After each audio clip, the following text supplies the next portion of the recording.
കർക്കിടക മാസത്തിന് തുടക്കമായി. ഇനി കേരളത്തിലെ ക്ഷേത്രങ്ങളിലും ഭവനങ്ങളിലും രാമായണ ശീലുകൾ മുഴങ്ങും.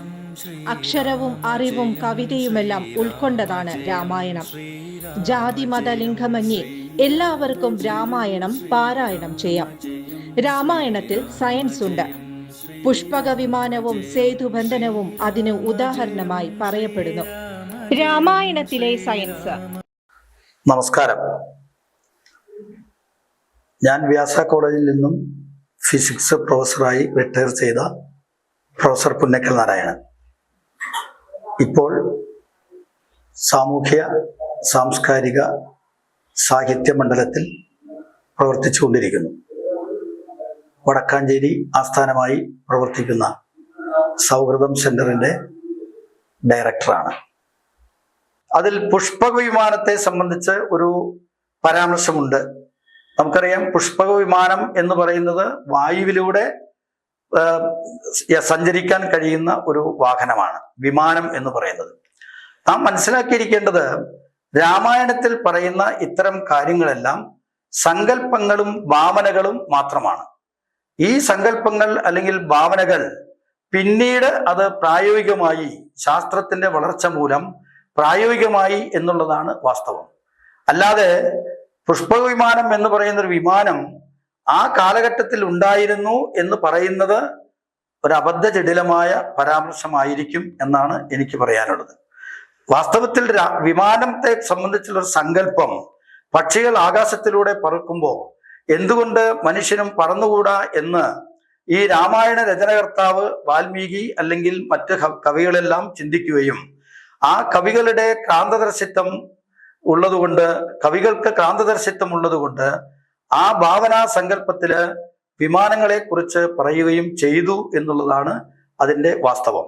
അതുകൊണ്ടാണ് പുഷ്പവിമാനത്തിന്റെ സഞ്ചാരത്തെ സംബന്ധിച്ച് പല രാമായണത്തിലും പല വിധത്തിലാണ് പരാമർശിച്ചിട്ടുള്ളത്.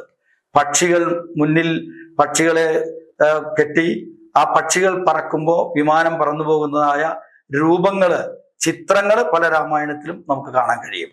അപ്പോൾ അങ്ങനെ പറയുന്ന ഈ പരാമർശങ്ങളൊന്നും ആധുനിക ശാസ്ത്രത്തിന് നിരക്കുന്നതല്ല എന്നാണ് നാം അറിഞ്ഞിരിക്കേണ്ടത്.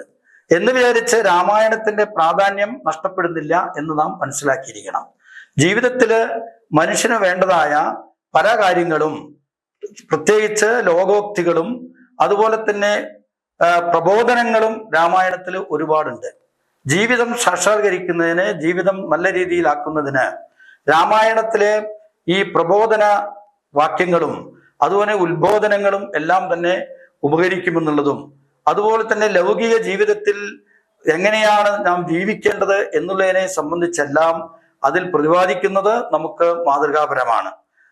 എന്നാൽ രാമരാജ്യത്തിൽ പറയുന്ന പല കാര്യങ്ങളും ഒരിക്കലും പ്രായോഗികമല്ല, അത് ശാസ്ത്രീയമായി അടിത്തറ ഉള്ളതല്ല എന്ന് നമുക്ക് മനസ്സിലാക്കാൻ കഴിയും. രാമരാജ്യത്തില് ഇന്നത്തെ കാലഘട്ടത്തിലുള്ള ശാസ്ത്രീയമായ എന്തെങ്കിലും ഉപകരണങ്ങളോ അല്ലെങ്കിൽ അങ്ങനെ എന്തെങ്കിലും ഉണ്ടെങ്കിൽ, സാങ്കേതിക വിദ്യ ഉണ്ടായിരുന്നെങ്കിൽ അതിനെക്കുറിച്ച് അതിൽ പ്രതിപാദിക്കുമായിരുന്നു.